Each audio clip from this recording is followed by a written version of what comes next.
talk back featuring these four lovely people and kind of talk about these American contemporary drama as well as Russian contemporary drama kind of together, most with a focus on the Russians. So hope you'll stick around for that. The runtime for tonight's show is 1 hour and 45 minutes with a 10-minute intermission. If you please take a moment to turn off all cell phones, pagers, mobile devices, as well as unwrap all of your candy. We have fire exits right up there, and then behind you where you came in. And are there any other announcements? I believe, oh yes, tonight we are live streaming to the world. So, and that is thanks to Breaking String Theater's Director of Technology, Robert Matney, and you all will see this camera right here. It's going to be broadcasting everything we're doing, and this is Rafael Ruiz, who's our video broadcast engineer. So we're very excited about that. So, without further ado, I give to you Strike, 2 plays by Yury Klavdiev. Thank you.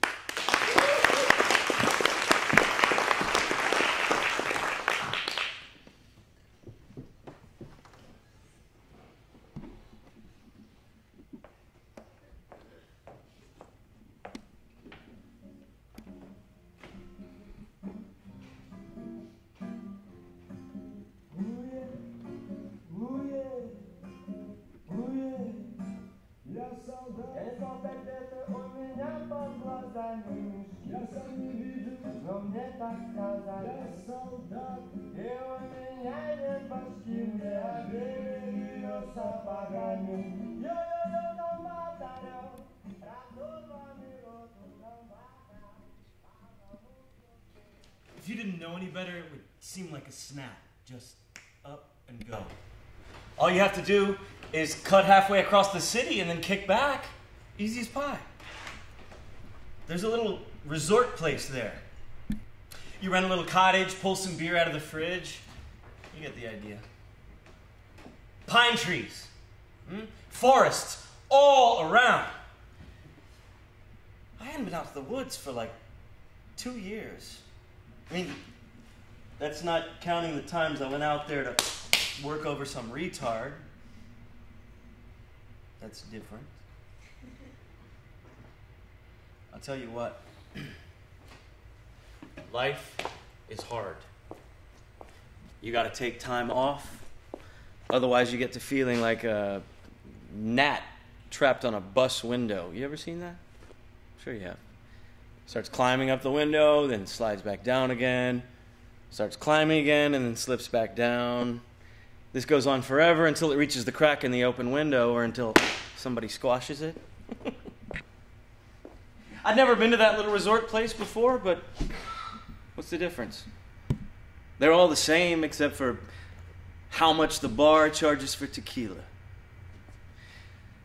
The only thing that matters is that the sun shines.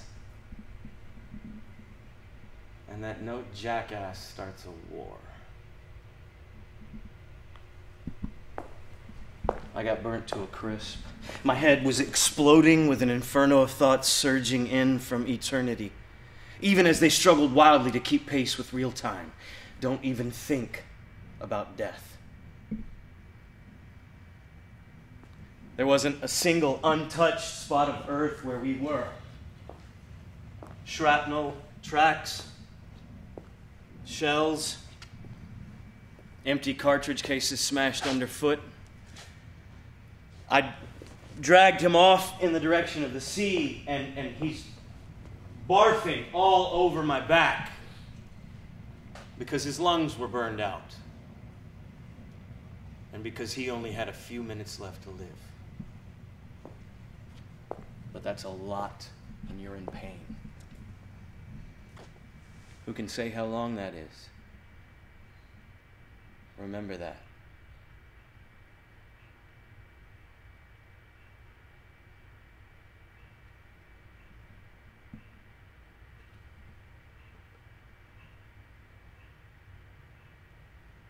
That's how long it took him to die. How much can you do in that much time? For him, it was enough to finish off a whole lifetime. True, he wasn't very old and he didn't know much about life. He didn't even have his own watch yet. He kept hanging onto his shoulder strap, and he lost his helmet. A stray bullet ripped off his ear, and his hair was soaked with blood and rifle grease. Shells and bombs are going off all over the place. Airplanes are falling on us. Bullets are flying at us from the direction of the sea, as if the sea itself were throwing death at us to make us keep our distance. Yeah. My palms were all blistered from the burns, and there was blood seeping out of them. The scorched blood just flaked on my skin, cracked up, fell off. Meanwhile, he keeps whispering in my ear with his corrosive breath, as if he's exhaling ammonia. And he's groaning about something. We got as far as the sea, dead and half dead from fear. That evening, we must have picked off enough men to fill a whole company, just us two.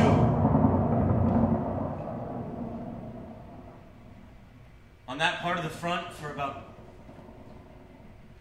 5 kilometers, we were pretty much the only ones there. In fact, it felt to us like we were all alone on that whole goddamn Moonsund archipelago in the Baltic Sea.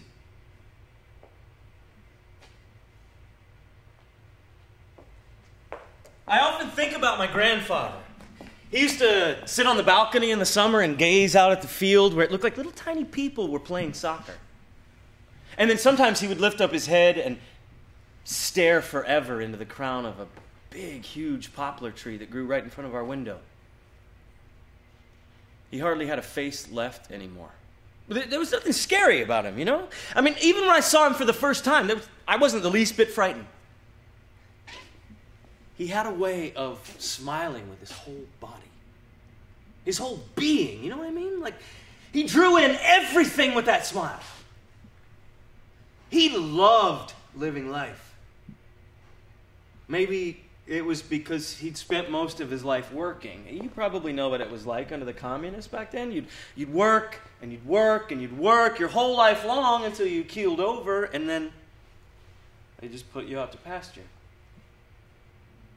After that, you just spent your time going to doctors until you kicked the bucket.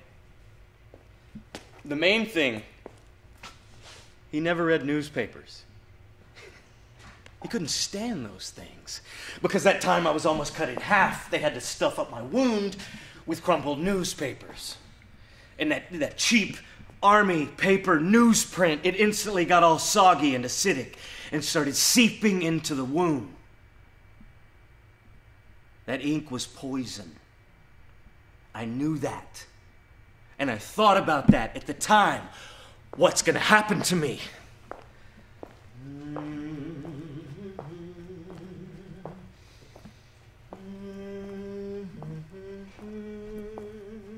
What happened was he couldn't flex his stomach muscles until the day he died because of that brutal slash he took. So, that's how it was. Newspapers.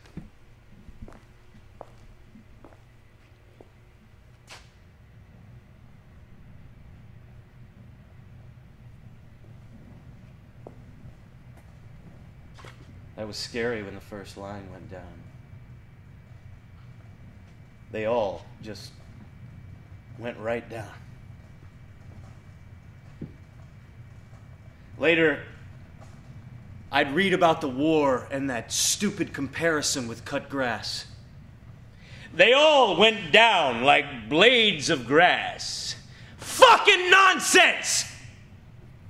Because when grass gets cut, nobody's head goes flying.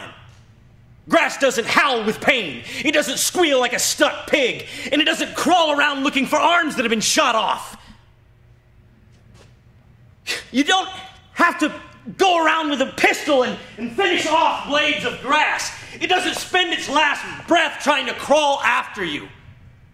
It doesn't wheeze out of crooked mouths. Cut grass doesn't whine and smell of shit and blood.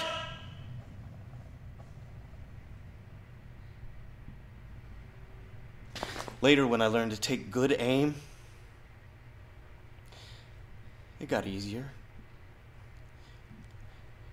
You aim just above the crotch and you fire.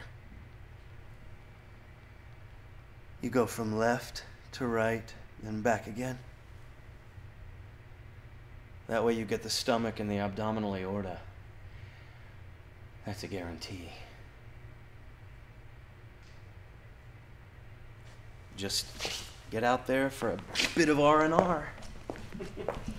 It's so easy. You just get up and go, and then you just chill out.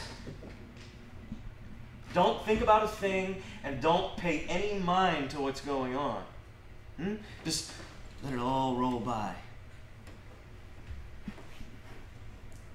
Don't think about home and the city. Just rest your idle hands on your knees, and you doze off, staring out the window at the stoplights and the crossroads. You just kick back in wonder as you gaze out at the road, which sooner or later will fall under the control of someone who will toss the first handful of dirt on your grave.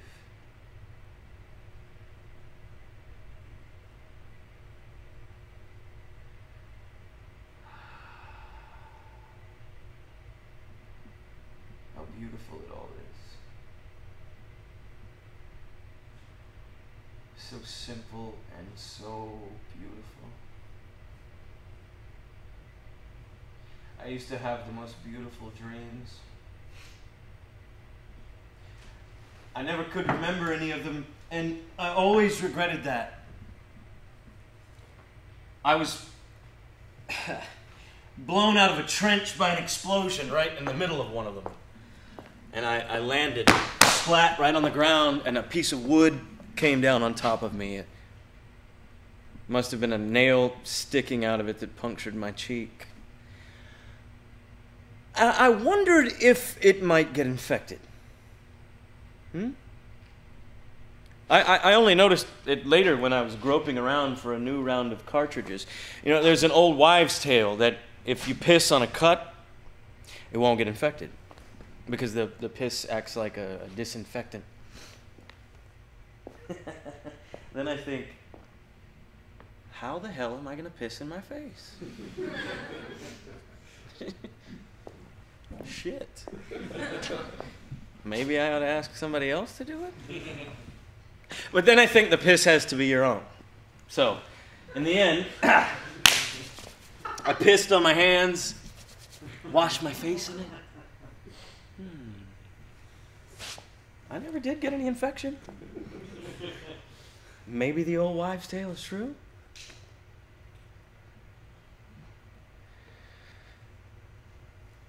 You can cut small trees in half with one burst of automatic fire. And since they'd made landing right in the middle of a minefield, I had absolutely nothing to do for a whole 10 minutes. I'll bet you a good 50 men went down immediately.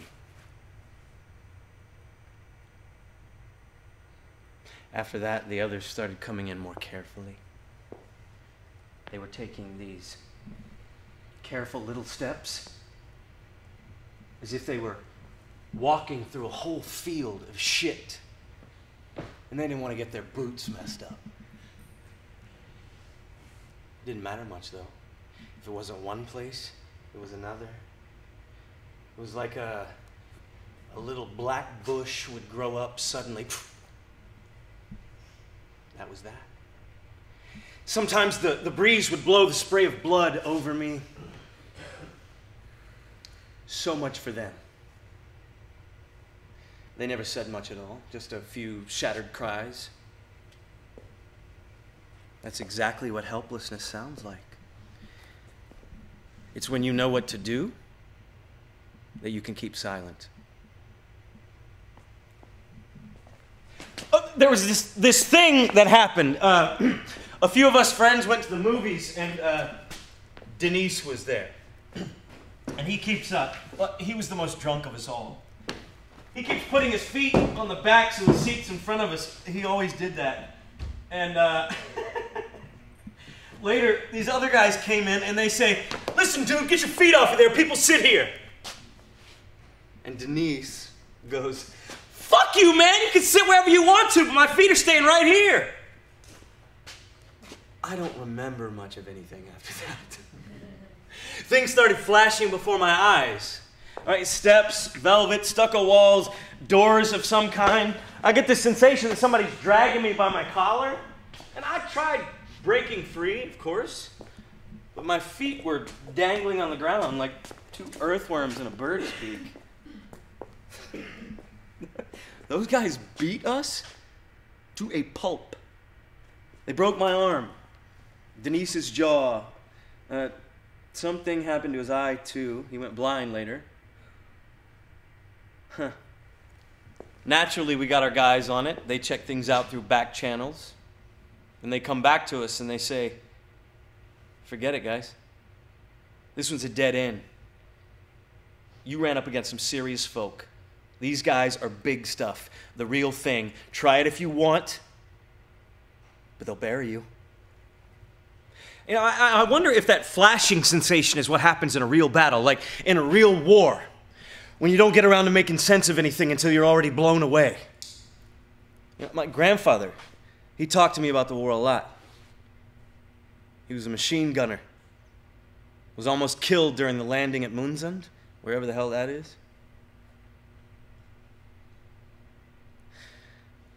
They tried to torch him, but somehow he survived.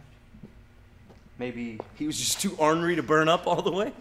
Or maybe when the Germans were going around finishing off the half-dead, they missed when it came to him. I think about him a lot. Especially when things get really thick.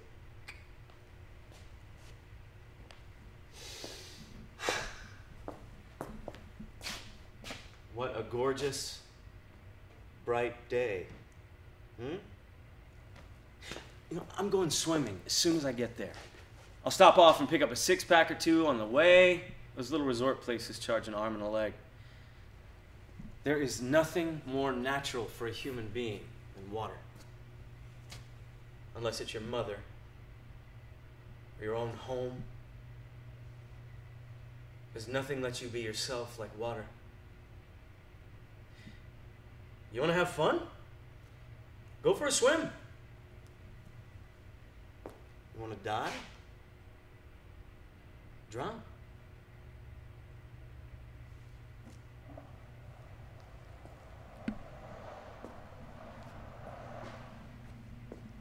I was lying spread-eagled on the sand there.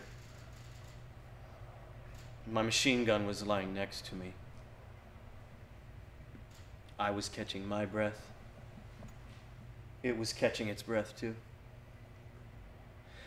I crossed my arms and I rested my chin on them and I looked out at the water. One of our trawlers had slammed into the side of a German torpedo boat, so there was plenty of entertainment. There wasn't anything I could do to help. I was exhausted. I lost my voice. I didn't even have the strength to dunk my weapon in the water to cool it off. Out there in the water, people are jumping overboard. Our guys. And the Germans too. The whole thing was going up in an inferno. Diesel fuel, when it hits the water, just spreads out over the surface and burns. So you've got the sea in flames and people burning up in it. I noticed that the Germans were just trying to swim to shore.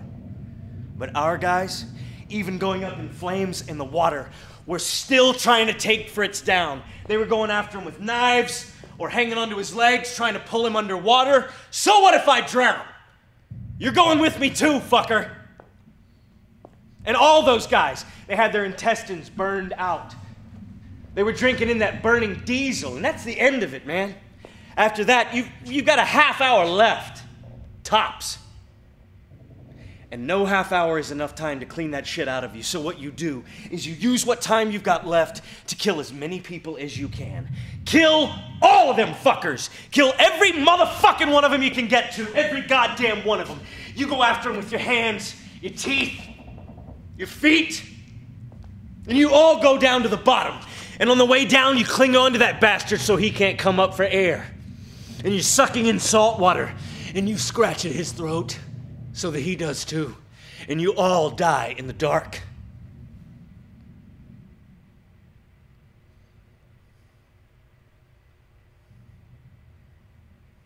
I threw up right there on my machine gun. And then I got up and I headed back because I was in shame. You know, because if those guys who were out there dying at sea were still trying to fight and they weren't thinking about themselves, then I sure as hell had no excuse. True, I was all alone. My partner was killed ages ago, but so what? Anyway, my machine gun was cooled off by now, and I still had plenty of ammo left. It was time to get back to it. Even though nobody gave a flying fuck that I was probably the last man standing on that 20-kilometer radius, on that whole goddamn moon's in front.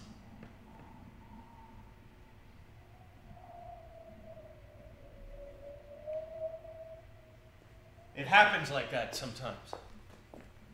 Everything just gets to you, and you can't go on anymore. So you head out to the country, or to the bathhouse, or you do like I do. You go out to one of those little resorts. I mean, you've got the right, don't you? Just get out there for a couple of days. Chill out. You can't sit around the city all the time with all those imbeciles. They are all such morons. They'll drive you to the grave or to a heart attack, man. So, you get out there, you take a look around, and everything's looking pretty cool. You know, there are some good-looking chicks. Your little cottage is closer to the river than it is to the nightclub. In short, everything is looking pretty sweet. You got your beer, your fish. You called out and had them deliver an order of crabs. Sunset is turning into evening, and fuck me, things are happening. Right? You go down to the local tavern to see if you can't find a girl. Basically, life is good, man. And that's when it happens, right now. Not while you're on the road, not while you're getting settled into your cottage, not while you're popping the top on your first beer, not in the morning, not at noon, but right now, at sunset, your fucking phone rings in your pocket. Goddamn telephone. You can't not answer it. It's your people calling you. Your people aren't going to call you for nothing. Nobody else knows this number. If they're calling you, something's up, something serious. Means they're calling everybody up. God fucking damn it. And you've got nothing to do but go, right? Yeah? So, I went. And it was a good thing, too. Everybody was there. They'd called everybody in. There were 8 or so of us in the city that day. Something like 20 of the other guys showed up, or more, whatever. We all squeezed into 2 cars. They had like 6 or 7.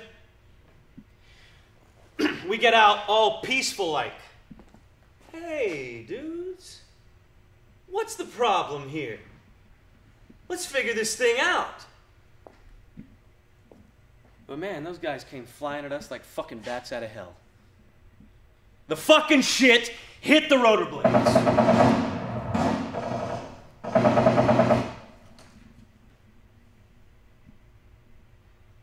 Sonia, Shkon and Mole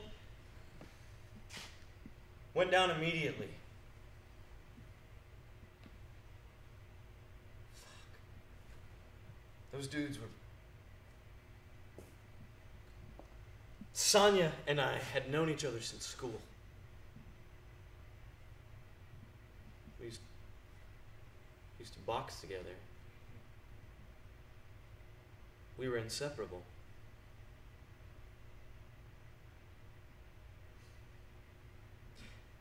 His head split into 3 pieces.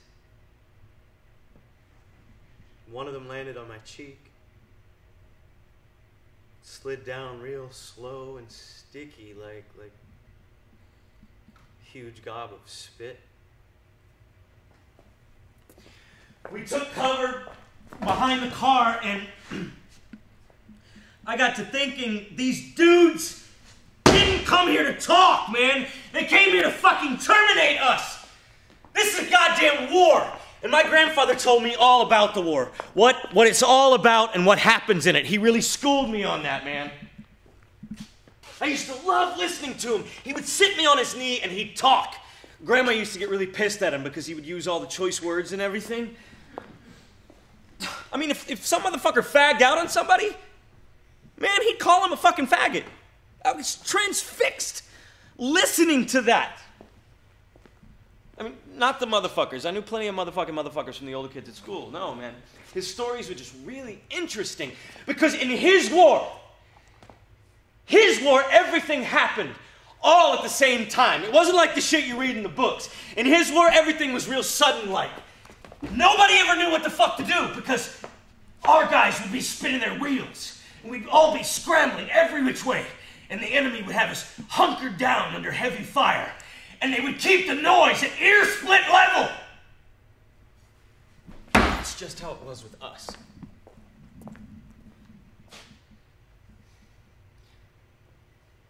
Denise went down. Blood spurting out of his throat, and he's lying spread-eagled across the car, and his legs are twitching, and he's got a pistol in his hand that he keeps firing out of habit until a stray bullet whacks him in the head like a hammer.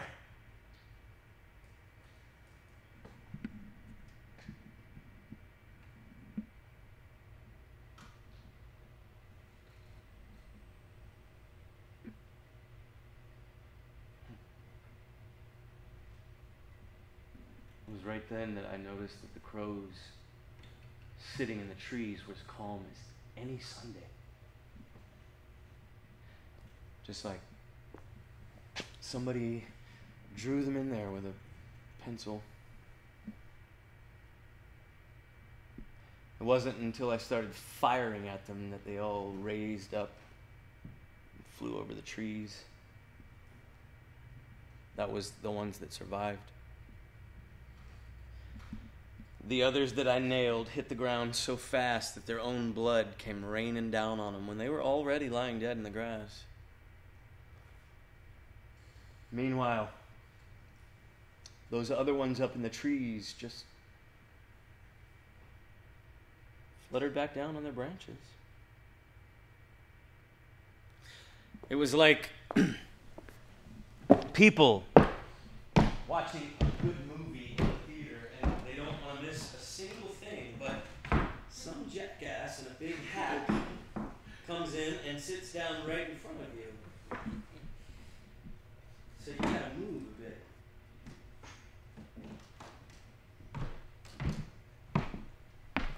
And I started singing.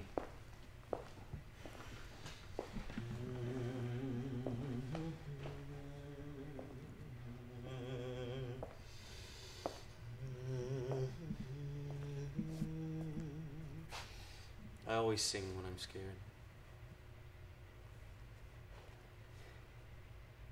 And I was really scared then. And I was in pain. My palms were burning. They were all blistered up from the hot machine gun. And all cut up from my hands shaking, trying to shove the jagged ammo clips into the gun. Plus, They were all covered with blood. The blood of my dead best friend there. Meanwhile, those other guys that I'm scoping through my sights, it's like they just keep multiplying. No, it's just that there's never any less of them. That really irked me, man. Here I am killing myself over this fucking machine gun. I'm frying in the hellish heat of this thing. This whole damn mess of death and dust and dripping blood and screams and minds blowing up and people cursing everything under the sun. It was like I ceased to be a human being. It was like I became a weapon, or like a detail on a weapon, like a trigger, or like a throbbing barrel spewing out death into this grassy field, this idyllic natural oasis. Nobody's gonna get past me. Nobody. I look around, and I'm not just looking, I'm surveying the territory through my sight finder. People! I ain't gonna leave no fucking thing alive here! Everybody's going down. Everybody in my range. Everybody who wanders into it. Everybody hiding there. Everybody who didn't hit the deck. Everybody who didn't duck. They're all gonna be dead meat. Dust! Blood and guts, pig food, chemical waste. And when I finish with them, I'm gonna send every blade of grass and every chunk of earth flying too. And then the trees, every one of their leaves will fall before it's time. I'll have their branches doing somersaults in the wind. And then the sky, I'll shoot it into a sieve. And when the whole thing is plastered with little black holes, it'll come crashing down on the furrowed earth with a deafening racket. And then the moon, because when night falls, the moon will come up, and I'll get it in my sights, and I'll blow the whole fucking thing to smithereens. And then night, and then the morning, and then the day, and then the cool, cool evening. As soon as my machine gun cools down, I'll bring this whole goddamn planet and everything on it to an end!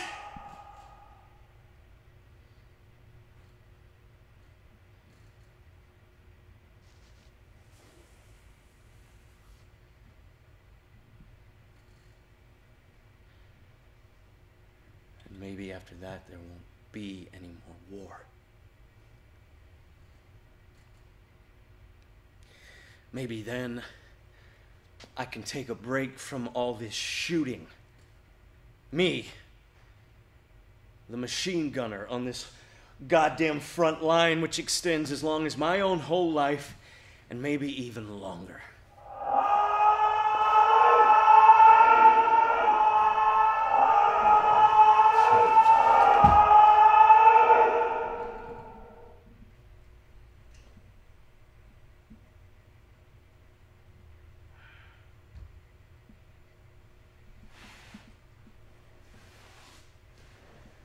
For a minute, it was like I went blind and deaf there beside the car. I evanesced. I ascended like some Jesus Christ or a helium balloon. I saw the other dudes and I saw us, two of which weren't dead, not counting me. And then I looked back and I saw our city. It was just kind of perched there on the horizon. Little smokestacks, factories, little houses. It seemed like I could even see the people. You know, they look like little dinky dots just racing around from one store to another, having no idea what was happening with us right here. They didn't give a damn about us. And why should they give a damn about a bunch of thugs shooting it out over money? You know, none of those people in those little houses up on the horizon was in the slightest bit of danger. that's when I finally figured out what my grandfather was talking about. I finally got it through my head, gentlemen! All that shit, all that bullshit that take one for the team, and no surrender, and we're not giving up Moscow, that all came to me. I finally got it through my head, because there comes a point when it doesn't matter about money or who's toughest or status. What matters is that you don't give it up. Because you can't. Because there are all kinds of things behind you. A whole city, man. And all its streets and yards and poplar trees and hobos and stray dogs and ice cream trucks and little kids who are always hanging around your car. There's your mother. And there's your own dudes who are right there beside you, biting the dust and coughing up blood, screaming at the top of their lungs, dropping their money belts. No, not everybody may buy it. But I think my grandfather would understand me, and he'd be proud of me. Even if he didn't understand this whole situation. Truth is, I don't either. Those sons of bitches nobody killed got in their car and they hightailed it out of there. So there were just two of us left, Stas and me. I shot at them as they drove away. I had a couple of rounds left. And then I sat down beside the car. For some reason, I looked at my watch. I was curious how long it all lasted. 90 seconds.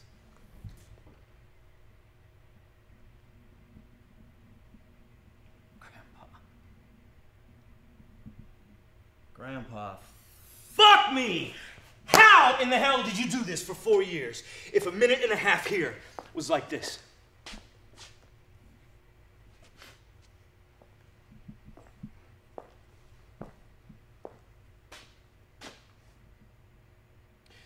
So, there were just the two of us left. Stas and me. We looked over the others. Nobody else was alive. Finally, we wandered off somewhere until we got to the road, where we found a little roadside store, and we each downed a bottle of vodka like it was water. Shaking like a leaf. And then finally we flagged down some cars and we went home. That is, Stas went home. I went back out to that little resort. I kept thinking and thinking. I never thought so long in my fucking life. What was I thinking about? Everything.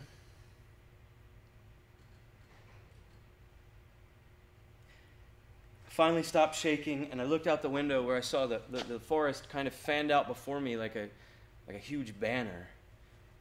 The road skimmed along the perimeter like the smooth edge of a vinyl record. The city still lay behind me, and right there in that seat next to me lay something that I knew would never again just let me go party hog wild with my friends, or just go earn money and stuff my pockets full of bills. You know, I dodged going into the army when it was my time. I got out of that shit. But now, I'm riding along, and I'm thinking, so this is what war is. And then I thought, fuck me, this isn't war. War? That's what my grandpa told me about. War! War! That's what catches everybody off guard. It's when you can't look at the world anymore without trying to calculate where a sniper would most likely settle in. It's when you hate seeing the sun. It's when the earth and the trees are always with you and which smell of scorched gunpowder and blood. War! That's a pain that never goes away. War? That's sitting in front of a television and rotting from the inside out because nobody gives a fucking damn. And all they show is some stupid pop singer which everybody really hates if they just think about it. And the trees sing you songs. And at night, all your dead friends come and visit you, and you all have a good laugh, and you smile, and you wake up, and you stare out the window all night long, and you weep.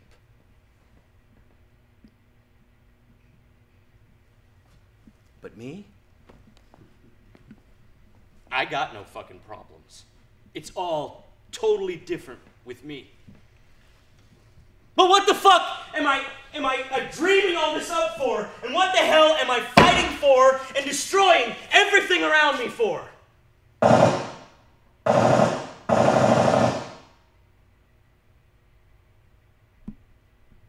So that's that. There's nothing to shoot about anymore. I even forgot about that last bullet that I was saving for myself in the event. Forgive me. You have to understand, I haven't been fighting for all that long. Basically, I don't know what the fuck I'm doing. I can stick a magazine into a gun and I can hone in on somebody with my sights and pick him off. I can break down a machine gun and repair it in 55 seconds with my eyes closed. I can pick out the position from which you can kill the greatest number of people. I can cuss a blue streak. I can bury the dead. Why tie my hands? I'll do it myself.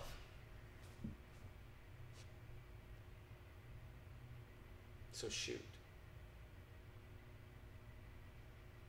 I'm sick of all this. What's that? So that's what the fuck it is. Fucking gasoline. Yeah. Yeah! I pissed you guys all off!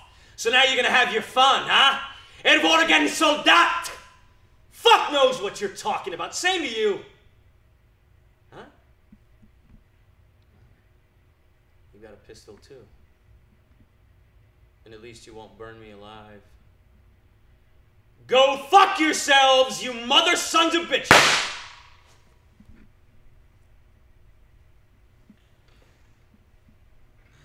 I'll try to live. I'll really try to live. This is my war now. It's the only war worth fighting. For yourself, for your own personal life.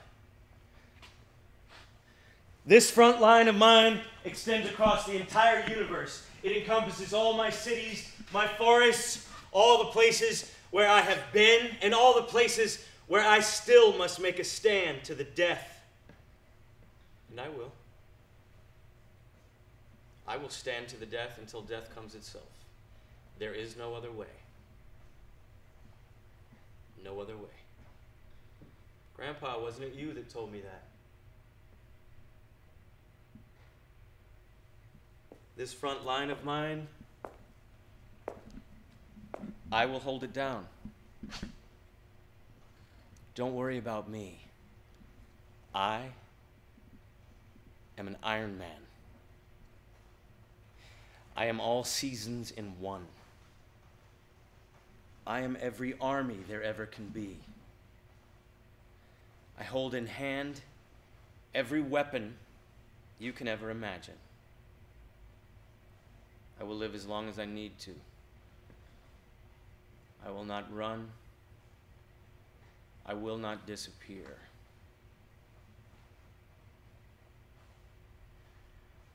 Okay. Come on. I'm ready.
Yeah, I'm gonna be running.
They not only worked it, they turned it to damn thing.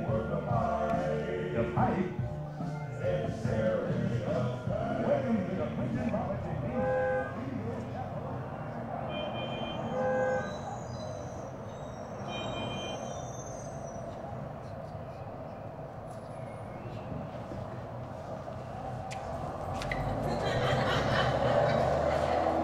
Look, they meant to do it that way so that nobody catches on. So, why can we understand them? Because the trolls obey us and only us. All of them? All of them. Because we don't piss them off. And other people do piss them off. They piss them off a lot, and they told those assholes that too. So, where do we get the dirt? From underneath a dead body. That's the best. Oh. Yeah. But what about other dirt? Won't not underneath a dead body dirt work too? Not for this. Shit. Yeah. Well, should we hit the cemetery? It's Sunday. What? You think they get days off there? What if somebody dies on Christmas? They don't bury him the same day. Oh, that's right. It takes 3 days. I mean, what if somebody kicks a bucket on a Sunday? Good point. You got your bus pass? My folks didn't buy it yet. Well, I got my monthly. So we need 6 rubles. At least. 10's better. Go fuck yourself on a local for 10. If we take the express, it's 20. Well, we ain't taking the express. We need 4 rubles. Why? We need cigarettes too. 4. 4 is the Queen's favorite number. If we buy them as singles, 4 is exactly what we'll get in change, see? What are you looking at, bucknuts? We can both get a ride and buy cigarettes. We can bum cigarettes. Nice! Bumming's free. I'll go first. Hey, right here? Are you knocking butts? What the hell? We go up to a guy and I'm kind of like, hey, give me a cigarette. He forks over the butt, the bus rolls up, the doors open, we jump on and boom! We look like badasses, waving and smoking as the bus rolls away, but we never have to light the smoke! Shut the fuck up! How much coin you got? 3? 1 big and 2 small? Well, I got 5. So you can owe me. My mom will pony up tomorrow. No shit. She gives me 5 rubles every day. What about today? Today? Today I pissed her off. Let's shove off. At 3, the old bitch comes looking for me.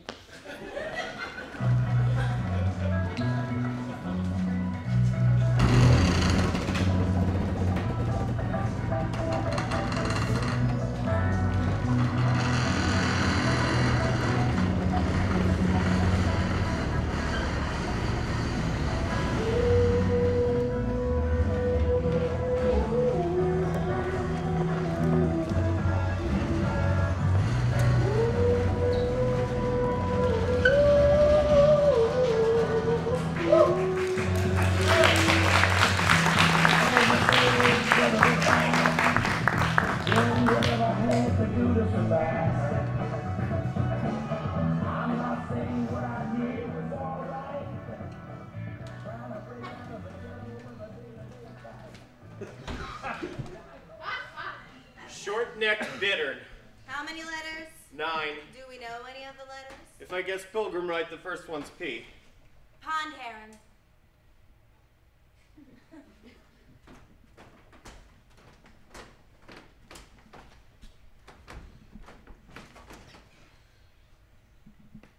Who was the Grand Prince of Kiev, last letter R? How many? 8. Vladimir. Oh, fuck me, I knew that.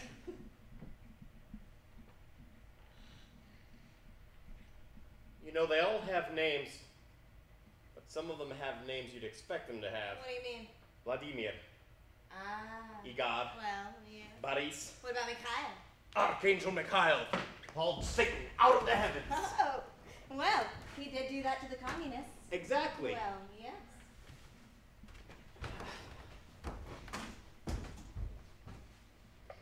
I know a guy that got killed like that, just sitting at home watching TV. Was it radiation?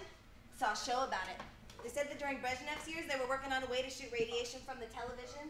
Probably bullshit. Assholes still want to take Brezhnev down a notch. What are you talking about? Radiation. It was 8 years ago. We had gone to these chicks' country house for a birthday party. We were all big sports fans, and there was a big game on that night. And later that night on some other channel, Natural Born Killers. Me and a buddy stayed up for the movie. We've both seen it before. Get to the point, will you? What are you doing? Are you high? This is a great story. So, we just brought the TV out there for, shit. Who was playing? You think we could pinch just a little? Just for us? Yeah. Now? Well, it'll be gone in 30. They're on their way.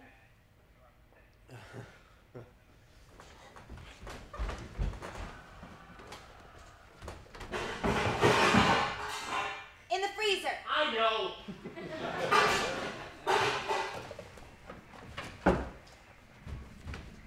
That's enough. Now, I think we should take another spoonful. What's that weigh? Never thought about it. Well, don't forget to swap it out. Where's the baby laxative? First aid kit, bottom shelf, scoops in the cabinet. Cool. Where's the gun? In the blue folder.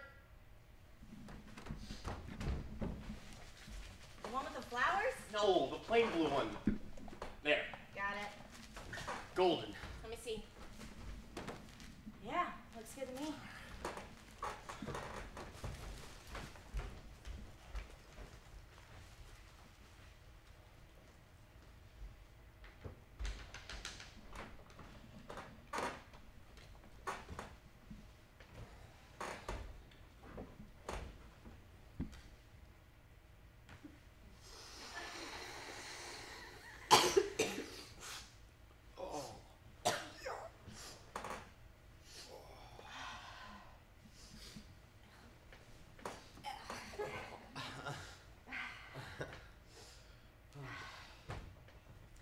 So what about this friend of yours, the one who was killed? Oh, right. So we get out to the country house, and we get tanked fast, you know, planning to sober up by game time. Well, we got fucking Dionysian going on.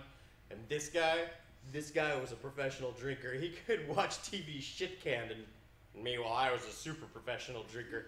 I didn't give a shit about the game or the movie. I went there to get bung fu, not for bullshit TV. Another bender. No, listen, I ain't talking about the bender.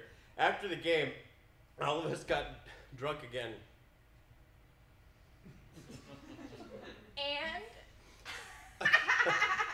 And fell asleep. Except Mikhail and me. Oh, Mikhail again. Yeah, well, we couldn't sleep because we were lit. And Mikhail had gotten intergalactically drunk, and I had had 10 spoonfuls of hemp porridge. It puffed me up something like... Like now? No, now I'm nervous. That's different. You always ramble on about corpses when you're nervous. Can I finish? They won't weigh it, will they? The powder? Yeah. I don't know. They never done it before. Never. But they might. Sure. Are we okay? No worries, I checked it. What you sprinkle it in plus 2 the rest? teaspoons. 2 teaspoons of that baby shit stuff. Oh, is that enough? Should we do one more just in case? Well, what if they weigh it? It's heavy? It could be heavy? Well, I don't know. They're probably told how much it weighs. We got a ½ kilo, right? Yes. So then if it's a ½ kilo and 5 grams... Well, the fuck if I know. If it's less than ½ kilo, they'll definitely. Okay. Finish your story. Right. Shit. So, we're watching Natural Born Killers, and a storm kicks up. I'm almost out, just dozing, listening, when something sputters. It goes dark. And when I open my eyes, there's this white ball hanging over the TV, about the size of a tennis ball. From what I could tell, it didn't come from the TV. Did it burn a hole in the TV? No, but there were a few holes melted. It went from hanging over the TV to floating all over the room. It might have been spinning. I mean, what the hell do I know? I couldn't take my eyes off of it. It was bright. So bright. It shot from the TV, a question mark in the air, like this. Shooting from the TV to right in front of us, Mikhail and me. We froze, stopped breathing. It flies, hovers, stops, and then like a snake, whoosh, right over to Demon. Demon who? Demon was ripped. So it hops over to Demon, and it stops right in front of his nose. And right then, Demon inhales, and it's over. He died? What did I say? Oh, yeah. He died. Wow. What a way to go. Absolutely. Are you sure everything's okay? Absolutely. Absolutely? Absolutely, everything's fine. Oh, you stop saying absolutely. I'm nervous. Me too. Turn on the TV. All right.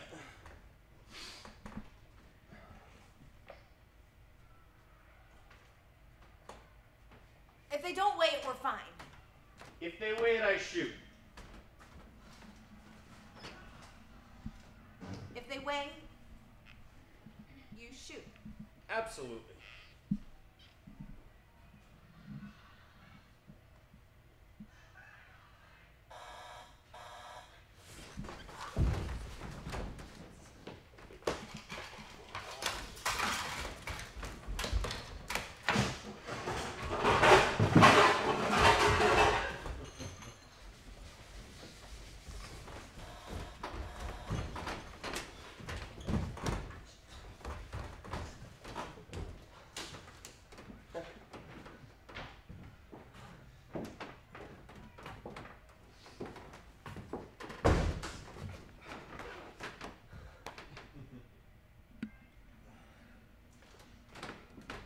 Hi.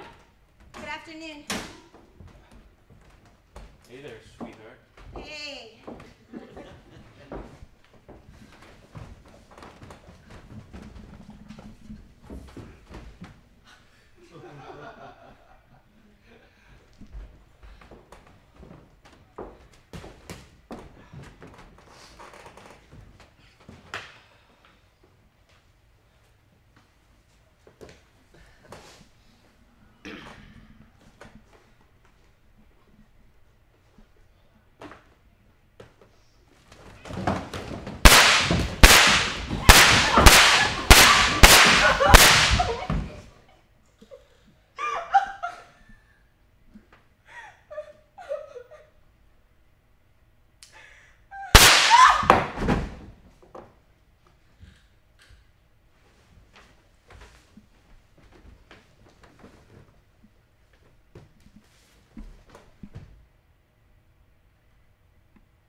Hello? My parents have been killed. I came home to the apartment, they were on the floor shot, and 2 other guys too. It's true! No, I'm not kidding! Come, please. Please, come. 22 Victory Street, apartment 18.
be here long.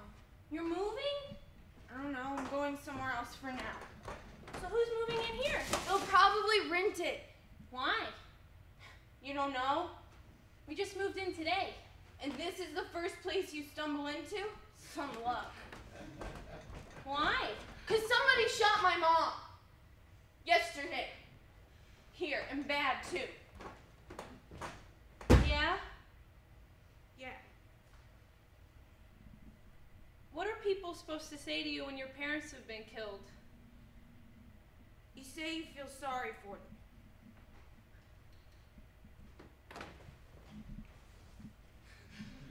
I feel sorry for them. Thank you. Do you want to meet up tomorrow? Are you leaving? I have to help carry boxes upstairs. I only stopped by for a minute. What about tomorrow? Or I could help you carry boxes now. No, it's time for her to go home now. You can see each other tomorrow. Okay, tomorrow. Bye. Bye.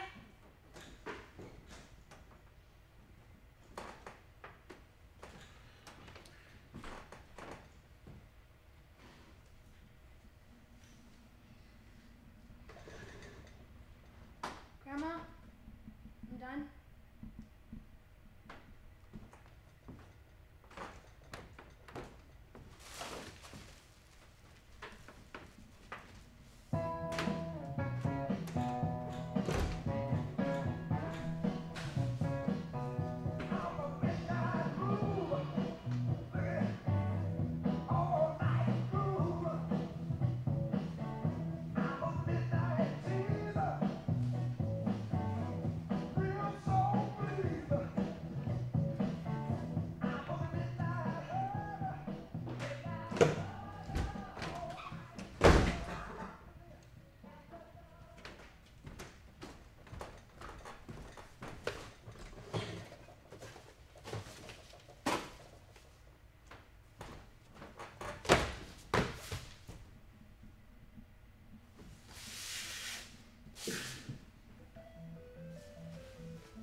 Yeah? Hello? Hey, Where are you right now? at home, right under you. You're here? I'm home. I'll come down. Should I come down? I've got a cool surprise. Redonkulous. I'll be right down. I'll be waiting.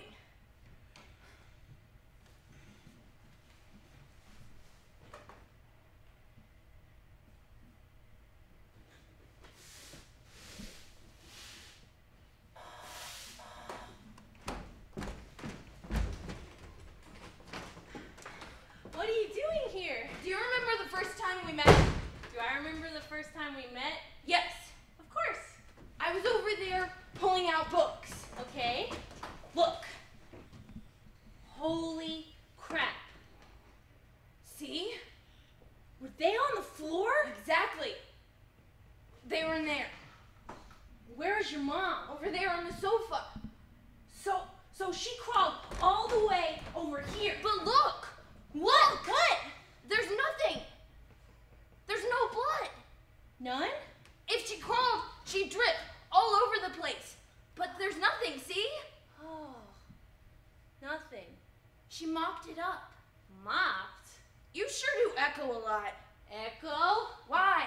Because I don't understand why she crawled all the way over here to touch your books. She didn't touch them. It was an accident. She even mopped it up so they wouldn't know she moved off the couch. Are you sure?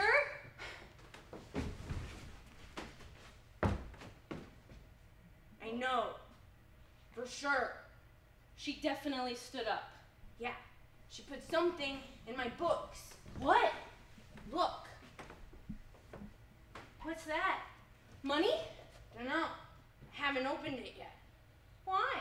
Well, first I cried, then I thought about it, but Duh. So, you can open it now? I don't know. I guess I should. You should. It's your inheritance. Will you pull it out? You don't want to? If you don't want to, I can, but I want you to. Oh, thank you.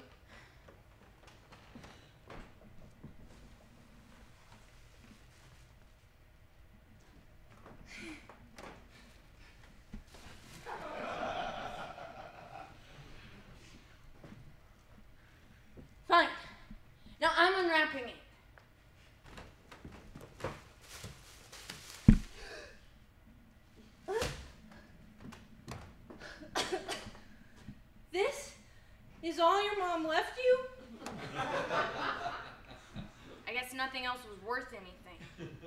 What do you mean? 2 years ago, all the guys grew up.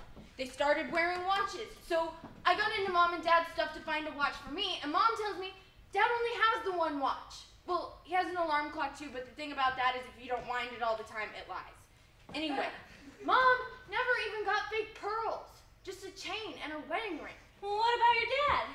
I just told you, he's got the watch. That's it? No one else in the family had one. Huh. This is all they had. He left this for you. What now? What? Well, what are you gonna do? It can chill right there for now. And later? I'll sell it, I guess, when I grow up, or take it to the police. Do the police pay for plunder? No, they don't pay. Hey, what did you call this plunder? Did your parents make it? No! I'd know for sure. When someone makes moonshine, you can tell. And when someone picks up empties from the recycling bins, you know he's poor. So I think if they were making drugs, I'd know. Really, come on. Who scavenges for bottles in our part of the building? There's those goons downstairs, Ivan Mikhailovich and his psycho chick. Oh, is she the morning squealer? Yeah. And he mutters. Mom said they've been fucked up so long they see pink spiders. And who makes moonshine? Granny Vaya Konstantinova used to, but she got busted for fencing stolen gold. Nowadays, I don't know. They say the police blew up her still, but... Well, this is quite the place. So this proves if they were making drugs, I'd know. And no, it's not theirs, but it's not grift either. You're sure? My mom wouldn't leave me to snatch and grab inheritance. Oh, sure she wouldn't. No, I'm serious. She wouldn't, because that's a sin. Who's that? My guess is it ain't my granny. Quick now, demons!